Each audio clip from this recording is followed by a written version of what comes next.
অভিষেক ব্যানার্জির pirated version এই জেলার, এরকম অনেক অভিষেক ব্যানার্জির লাইট ভার্সন আছে বিভিন্ন জেলায়। এসটিএফ এর জালে বাগুইয়াটির বাহুবলী রাঁচির একটি রিসর্ট, সেখানেই লুকিয়েছিল এই দেবরাজ চক্রবর্তী।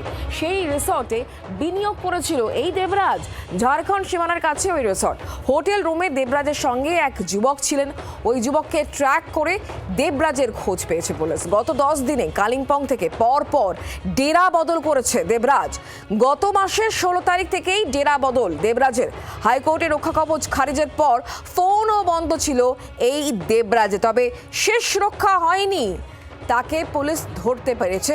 গতকালই তাকে পুরুলিয়া থেকে গ্রেফতার করা হয়। রাঁচির একটি রিসর্টে লুকিয়েছিল এই দেবরাজ, যে রিসর্টে বিনিয়োগ করেছিল সে। ঝাড়খণ্ড সীমানার কাছে এই রিসর্ট।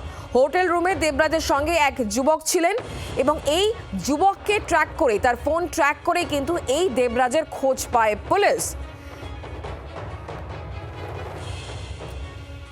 আর এদিকে দেবরাজ যখন গ্রেফতার হয়, এই খবর পাওয়া মাত্রই বাগুইয়াটির সাধারণ মানুষজন তারা একেবারে উৎসবে মেতে ওঠেন। তাদের মধ্যে উৎসবের আমেজ দেখুন, ঢাক ঢোল বাজিয়ে উৎসব চলছে। দেখাচ্ছি আপনাদেরকে এই মুহূর্তে সেই ছবি।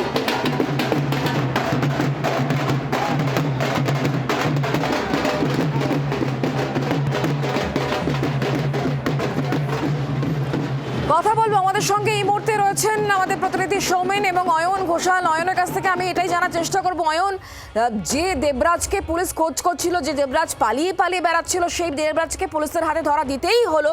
শেষ রক্ষা হলো না, কারণ তিনি ভুলে গিয়েছিলেন পুলিশের হাত বহুদূর। চাইলে পরে পুলিশ পাতাল থেকেও নিয়ে আসতে পারে। যেমনটা রাজ্যের মুখ্যমন্ত্রী বলেছেন, পাতাল থেকেও টেনে বের করা হবে।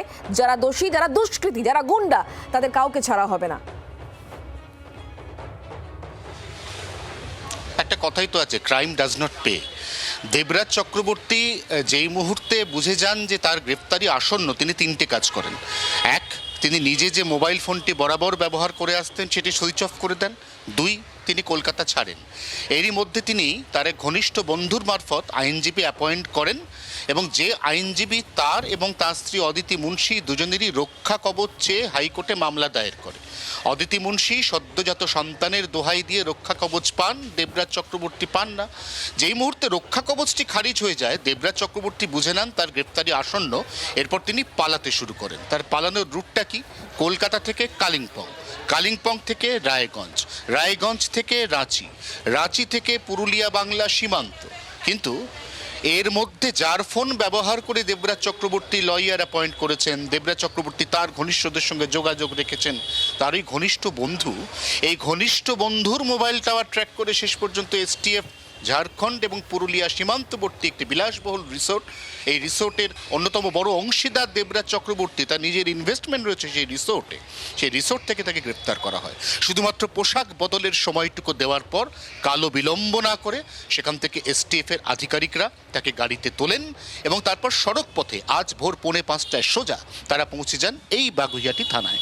প্রসঙ্গত জানিয়ে রাখি, এই রিসোর্ট যেটা দেবরাজ চক্রবর্তী তার অংশীদার, এই রিসোর্টের যিনি মালিক বা এই রিসোর্টের চেন, এটা যার ব্যবসা, তিনি ঝাড়খণ্ডের রাঁচির নিবাসী এবং তিনিও দেবরাজ চক্রবর্তীর ঘনিষ্ঠ বন্ধু। তার রিসোর্টের ব্যবসাতে বিগত 3.5 বছরে দেবরাজ চক্রবর্তী কোটি কোটি টাকা বিনিয়োগ করেছেন। এখনো পর্যন্ত যেটা অনুমান, 1300 কোটি টাকা দুর্নীতির এই যে সাম্রাজ্য, এই টাকারও একটা বড় অংশ রিসোর্ট হোটেলের ওই ব্যবসায় বিনিয়োগ করা হয়েছে। নিঃসন্দেহে এত কাণ্ড করেও দেবরাজ চক্রবর্তী শেষ রক্ষা করতে পারলেন না এবং 1300 কোটি টাকার দুর্নীতি, 1-2 কোটি নয়, 1300 কোটি টাকার দুর্নীতির তদন্ত হচ্ছে এবং এই তদন্তে কি বেরিয়ে আসে, অয়ন, অবশ্যই আমাদের সেদিকে নজর থাকবে। তুমি আমাদের সঙ্গে থাকো। আর এবার অবশ্যই দেখাবো বাগুইয়াটির সাধারণ মানুষ, তারা কিন্তু আনন্দ উৎসবে মেতে উঠেছেন, কারণ এই তোলাবাজ অর্থাৎ দেবরাজ চক্রবর্তী, তাকে গ্রেফতার করা হয়েছে। একেবারে তরুণ জ্যোতি তিওয়ারি বিধায়ক বিজেপি, তার নেতৃত্বে এই মুহূর্তে উৎসব চলছে। সেই ছবি আপনাদেরকে আমরা দেখাচ্ছি। এই বিষয় নিয়ে একটু জেনে নিয়ে কথা বলি। আমাদের সঙ্গে সৌমেন রয়েছেন, আমাদের প্রতিনিধি সরাসরি। সৌমেন, বাগুইয়াটির মানুষের তো এই মুহূর্তে আনন্দের শেষ নেই, কারণ তোলাবাজি হুমকির অভিযোগ যার বিরুদ্ধে বুড়ি বুড়ি ছিল, সেই ব্যক্তি অবশেষে পুলিশের জালে।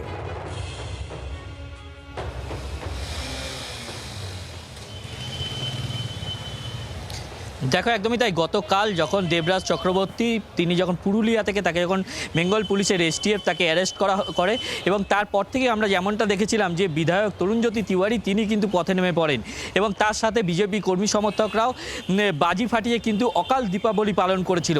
এবং আজ কিন্তু আবারও দেখা গেল যে কিছুক্ষণ আগে বাগুইহাটি 45 বাস স্ট্যান্ডের পাশে তিনি কিন্তু এই মুহূর্তে বিজেপি কর্মী সমর্থক এবং তার পাশাপাশি মতুয়া সম্প্রদায়ের লোকজন সহকারে তারা কিন্তু বাজনা তাসা এবং বিভিন্ন রকম শব্দবাজি নিয়ে কিন্তু তিনি মিছিল শুরু করেছেন এবং তিনি যেমনটা বহুবার যেমনটা দাবি করেছিলেন এবং ভোট প্রচারের সময় থেকে যে দেবরাজ চক্রবর্তী এবং অদিতি মুন্সি যে আয় বহির্ভূত সম্পত্তি এবং তার সেই দুর্নীতি নিয়ে কিন্তু তিনি বারংবার সরব হয়েছিলেন এবং বাগুইহাটি থানায় তিনি কিন্তু ভোটের আগে লিখিত পর্যন্ত দিয়েছিলেন যে তার সম্পত্তি যে হলফনামায় যে প্রকাশ করা হয়েছিল অদিতি মুন্সি যে প্রকাশ করেছিলেন সেই হলফনামার সম্পত্তি কিন্তু কোনোভাবেই তার হিসাবের সাথে মিল নেই এবং এই ঘটনার পর কিন্তু তিনি বিভিন্ন জায়গায় সেই নিয়ে কিন্তু আবেদন করেছিলেন এবং যেমনটা দেখা গেল গতকাল কিন্তু অ্যারেস্ট হওয়ার পর থেকেই তিনি গতকাল রাতে কিন্তু পথে যেমন নেমেছিলেন আজ আবার তিনি কিন্তু মিছিল করছেন বাগুইহাটি সংলগ্ন VIP রোডে এবং তার পাশাপাশি তোমায় দেখিয়ে রাখবে এই মুহূর্তে আমি যেখানে রয়েছি সেটা হচ্ছে বারাসাত কোর্ট। আর কিছুক্ষণ পরেই দেবরাজ চক্রবর্তীকে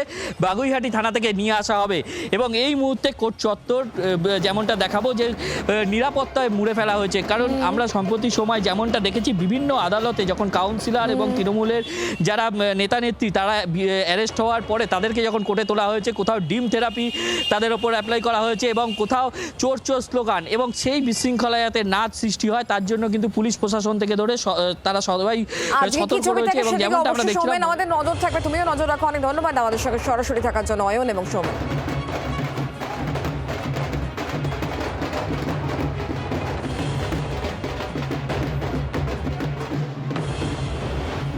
দেবরাজ চক্রবর্তী তাকে যখন মেডিকেল করানোর জন্য যেখান থেকে বের করা হচ্ছিল থানা চত্বর থেকে তখন আমরা বারবার করে তার সঙ্গে কথা বলার চেষ্টা করি, একাধিক প্রশ্ন করা হয় আমাদের তরফ থেকে, কিন্তু কোনো প্রশ্নের উত্তর কি তিনি দিলেন? কি ছিল তখনকার সেই মুহূর্ত দেখায়। দেবরাজ দেবরাজ দেবরাজ দেবরাজ তোলাবাজির টাকা কাকে দিয়েছিলে? দেবরাজ দেবরাজ তোলাবাজির টাকা ঘুরপথে কাকে দিয়েছিলে?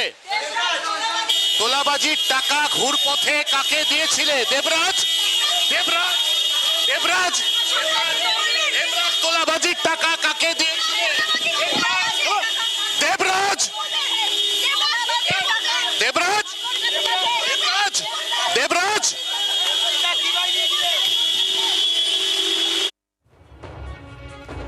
কোনো কিছুর উত্তর তিনি দেননি, একেবারে ভাবলেশীনভাবে বসে রয়েছিলেন তিনি। সেই ছবি আপনাদেরকে আমরা দেখালাম। কৌস্তব বাগচি বিজেপি বিধায়ক, তার বক্তব্য কি শোনায়। দেবরাজ হচ্ছে ছোট অভিষেক, এই জেলার অভিষেক। অভিষেক ব্যানার্জির পাইরেটেড ভার্সান। এই জেলার এরকম অনেক অভিষেক ব্যানার্জির লাইট ভার্সান আছে বিভিন্ন জেলায়। দেবরাজ শুধুমাত্র সাধারণ জনগণ ব্যবসায়ীদের থেকে তোলাবাজি করতো না, তৃণমূল নেতাদের থেকেও তোলাবাজি করতো। দলের এই কাজ করতে হবে, ক্যামাক স্ট্রিটের নির্দেশ আছে এত টাকা দিতে হবে, পঞ্চায়েতে ভোটে লড়তে হবে, ক্যামাক স্ট্রিটের নির্দেশ এত টাকা দিতে হবে। এই টাকাগুলো তো কালেকশন করতো দেবরাজ। কোথায় কোন জায়গায় বড় কোন ব্যবসায়ীর কোন কাজ কি হবে না হবে, ক্যামাক স্ট্রিটের নির্দেশ দেবরাজের মারফত এখান থেকে কাকে কত টাকা দিতে হবে। বাংলার আওয়াজ, বাঙালির আবেগ, জি 24 ঘন্টা।